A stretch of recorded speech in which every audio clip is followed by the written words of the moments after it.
back to the Citizen Channel. Yes, I'm going for it. It's still Saturday night. I've not even done my story of the game yet, but the player ratings is out there of Palace 2, City 2. So I'm going for the Pepsi 11. I'm going for a Pepsi 11. I'm not going to wait any longer. I know Juventus went on today in their league match, so we'll talk Juventus against City, of course. Match day 6 of the new Champions League format. A must-win game for both teams, with any illusions of getting in the top 8, although both teams at this point in time may struggle to get into the top 8. Struggle to get into the top seeds for the qualifiers, never mind the top 8. So I'm recording this on the 7th of December 2024, so all the facts are correct. I've took a stab at availability of players. I think there's going to be at least 3 changes to that team today, but we'll talk about that later. So we'll pick a Pepsi 11, and of course we'll see how Juve are doing if you've not been watching what they're up to in the Italian Serie A. We'll have a look at that. Please let us know your thoughts and predictions. As I say, I've gone mad. I thought I'll do this now, and I'll do my story of the game to come out on Sunday afternoon. I'll do this for Sunday morning. Right, this is on TNT Sports, of course, if you've got that one. Well, if you're not, if you're going over there, stay safe. Sometimes can be a bit iffy. Some Turin as well. Certainly iffy in the 70s. Probably not as bad now, but be careful anyway. Check out my City 130 special, of course, European special on City against Juventus. We won our first ever competitive game against Juve back in time, and then we've had 3 losses and 2 draws since. So they've got a bit of the upper hand on this one. Thiago Motta is the boy in charge. In the Champions League, yes, they beat PSV 3-1 at home, and then they beat RB Leipzig 3-2 away, so they're doing very, very well. And then he started to stutter a little bit. They got beat at home by Stuttgart. Then they drew away at Losk, and then, of course, more recently, they drew away at Villa 0-0. Yes, so we'll talk about the draws in a minute. They're becoming a little bit specialist in this, Juventus. So they do sit 2 places behind City in this 36 league table. 36 league table, 36 team table. Yeah, not 36 leagues. Good God, probably will be like that one day. We could even get some more money for it. I suppose they'll do anything. We've got a +2 goal difference. Juventus have got a +2 goal difference to our +6. So they're a couple of places behind, but on exactly the same points. In Serie A, not doing so well. They sit 6 after 15 games, but they're actually unbeaten. Yes, they've not lost any games yet. It's just that they've drawn a lot. Yeah, they've won 6 and drawn 9 out of 15. And on Saturday, their own game was against 8th place Bologna before the game started, and it finished, a draw, 2-2. Although they were 2-0 down and they equalised, or got one back and equalised in the 92nd minute. So at least he can take some positives from that. A draw really isn't that good, is it, for either team? But you wouldn't discount that result based on how Juve are doing this season, of course, and how City are sort of stumbling as well. I think only a win will see either team in with a chance of top 8, so you'd hope that we would go for that, of course. Juve, a bit like us, have had trouble with injuries this season, but they do like to dominate possession in games as well, so that'll make this a little bit more interesting, knowing how we want to have the ball as well. Many draws have left the home fans a little frustrated. They were quite positive before the season, but then again, they're only as it stands before this game against Bologna, they're only 6 points behind the leaders anyway. So anything can happen, but they've got to keep on drawing. That's just going to get wider and wider. Have both managers actually given up on top 8? If so, are they going to be happy with the point? That's always a possibility, because a point each will edge them closer to 9th to 24th, which will give them qualification spot. Well, nearer 24th, of course, if it's a draw. But Pep, with his depleted squad, may be forced to accept this the way it is, get reinforcements in January, and when it gets to February in the round of 16 qualifier, which is looking likely, then see what happens there with a couple of new faces, or 2 or 3 new faces, and some players coming back. So yeah, I think it'd be interesting. I think Juve and City will probably won't be dead disappointed. We'll be disappointed, but not dead disappointed with a point on this one. So yeah, so Juve are okay. They're all right. They're all right. They say they're sort of stuff. They're not getting beat. That's one thing. So they've got a positive there. At least they're not getting beat. Not like we have been getting beat recently. So that brings us, I think, onto Pep's 11. The team, the squad against Palace: Ortega, Walker, Diaz, Gvardiol, Lewis, Gundo, Bernardo, De Bruyne, Savic, Nunes and Haaland started the game, and Ederson, Carson, Grealish, Doku, Wright, Simpson, Pusick, O'Reilly, McAtee and Wilson Esbrand are on the bench, but you can sort of put across for about 5 or 6 of those straight away of coming on or getting a chance in Italy. It's hard to see anyone being added. Akanji, there is a chance. It was thought it might be possible for Palace, or an outside chance. So there's definitely a chance for, of course, for playing at Juventus, and we are crying out for defenders, of course. Although we will definitely be crying out for defenders when it comes to the derby match, which is only 3 or 4 days afterwards, of course. Foden, yeah, probably. He's not training. He's been poorly with the bronchitis. He's had a fever. So even when his fever comes down and he starts feeling better, he's still got to train. So I can't see that happening. I have no fucking idea what's happening with John Stones. I don't know. I'll have to discount him on the basis that he's not going to be anywhere near ready. So perhaps a bench for Phil at pinch, although I doubt it, and perhaps hopeful, fingers crossed, Akanji can do it. No, Aki can't. Aki's still out, definitely out, but hamstring problem, I think. But Akanji, hopefully, if he is 95% fit, probably coming to the defence, knowing the way that Pep's had to play players who aren't fully fit anyway. Pep may utilise Grealish for this one. I think he might utilise Doku. Of course, Grealish and Doku are apparently a little bit tired. Not much in the legs after that Forest game. That's why they didn't play against Palace. Well, we have to believe what we're told from Pep. Of course we do. So they should be a little bit fitter for this one. Of course, Doku came on for a few minutes, didn't he, for 10 or 15 minutes at the end of the Palace game. Perhaps, I think, yes, will Ederson get a chance? I think why not? I mean, I wasn't overly impressed with Ortega at Palace. He didn't do anything that Ederson wouldn't have probably done.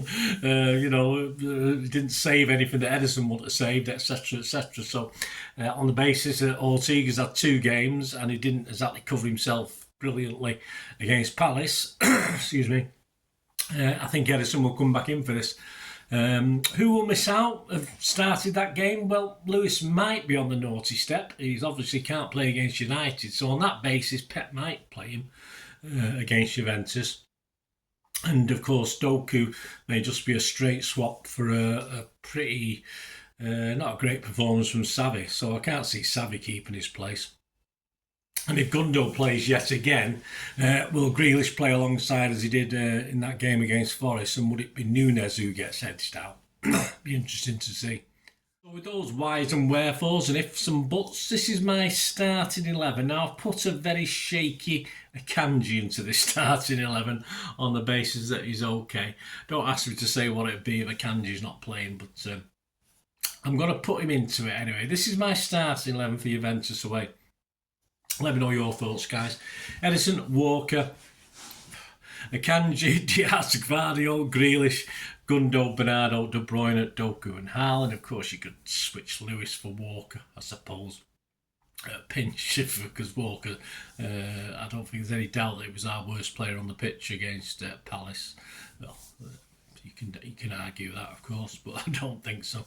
Let me know your thoughts anyway, guys. So Ederson, Walker, Akanji, Diaz, Gvardiol, Grealish, Gundo, Bernardo, De Bruyne, Doku and Haaland. I'm hoping to get at least 8 or 9 of that, as I say, and unless there's some surprises with availability that I'm not sure of at the moment.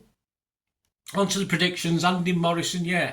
I guess Andy says, I guess I wouldn't have predicted the results I did had I known the injuries we had last month. But I have to be hopeful we'll have the majority of our squad back for this. hope on it. There's only two types of hope, no hope and Bob Hope, and we've got no hope, have we? It's good to be facing Juventus again, and while it won't be easy, we should return home with 3 more Champions League points. Not quite a must-win game, but the Feyenoord result has made it a must-not-lose. Well, that's what I'm thinking, Andy. But Andy's confident. He's going for a 2-1 City win and get 15-2 on that on average. I think we'll have to settle for a draw. I can't. Everything points to that. Probably 3-0 for them or us now. But I'm gonna have to go for a draw. I think we've got to try and get 9th to 16th, is it? So we get at least seeded for the qualifiers for round of 16. But this is not an easy task. I'm going to go for a point here. Probably a point against PSG, and then probably 3 points when we play Bruges at home. 5 points hopefully will certainly be enough to qualify, but probably not the top 16. But anyway, I'll go for 2-2 for this one. I was going to go 1-1, which is actually the most popular scoreline as far as the book is, but we'll concede 2, so let's hope we can score 2 as well. So I'll go 2-2 on this. A bit negative, I know, but everything points to it, doesn't it? But 14-1, it points to a draw anyway. It might be 0-0. 14-1 on that. Other odds at the 7th of December. Well, to win the Champions League, it's a triumvirate of English clubs in the top 3 spots. Unfortunately, City aren't top, but does it matter? It doesn't matter who's favourites, does it? It's who does it on the day. But Liverpool, they're 9-2 favourites now to win the Champions League. Of course, City were favourites for a little while, well, until we'll sort of struggle in the last 2. City are 5-1 second favourites, and Arsenal are 13-2. I think get about 13-2 on Barca as well. But usually 7-1, so I've not included those in the top 3.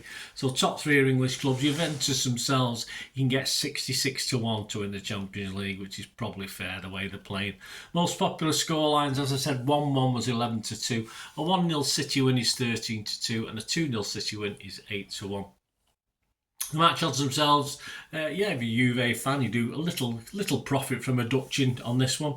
Juve are 3-1 to win it, 12-5 the draw, and a City win just odds on. You can get 19-20, 10-11. Just gone in at 9-10 anyway. So just almost even. So you fancy City to win this? It's a backable price, that's for sure. Next up, of course, the player ratings is the story of the game. Both should be out Thursday, unless I sneak out a Pepsi 11 for United, and obviously have the story of the game out on Friday. I'll see what mood I'm in after this Juventus game, and then look forward to this United game is pushing it just a little bit. And will be a City 130 derby special out, so celebrating City's 130 plus years of being Manchester City, and a little look back and look back at current things as well between City and United. So have a check that out as well, guys. Hope you enjoyed it. As I said, let us know your comments, let us know your 11, let us know your thoughts. It'd be great to hear them. If you're not already subscribed, please do so. That'd be wonderful if you can. Press that subscribe button, press the bell notification. All these vlogs are coming out, everything's City past present, as long as I can keep going. Although City are putting me through the ringer at the moment, putting us all through the ringer, aren't they? Let's be honest about it. So yes, jump on board, check the channel out. Also see stuff on film and TV, which is another little passion of mine. So if you like your film and TV, have a look at that. And yeah, please guys, I'm always humble enough to accept any help with the channel, supporting the channel. I might just be watching a couple of ads, helps me out.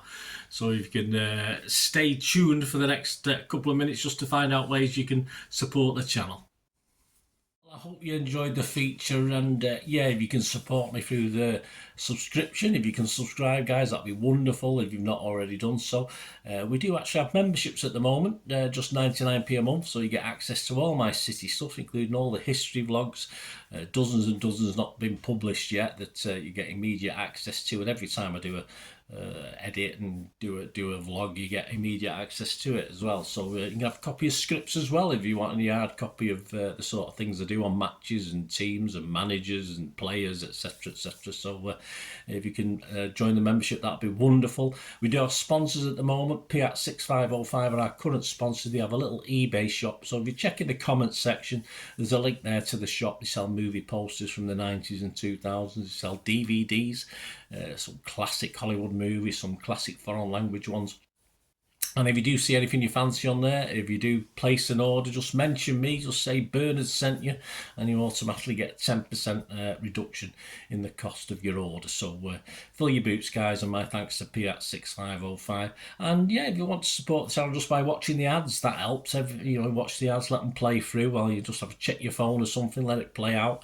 And of course, if you follow any of the links, that always works as well. If you follow a link to one of the ads and you fancy something, I've done it myself. I've followed a link and actually purchased something from another organisation. But it can happen. It can happen. Not all ads are stuff you're not interested in. And of course, if you can give us a like, guys, that would be absolutely fantastic. All likes are much appreciated. Anyway, thanks for watching. Until the next time, of course, I only ever ask one thing, don't I? Please, I ask you all to stay safe, especially you Blues. Until the next time, come on, City. Bye for now.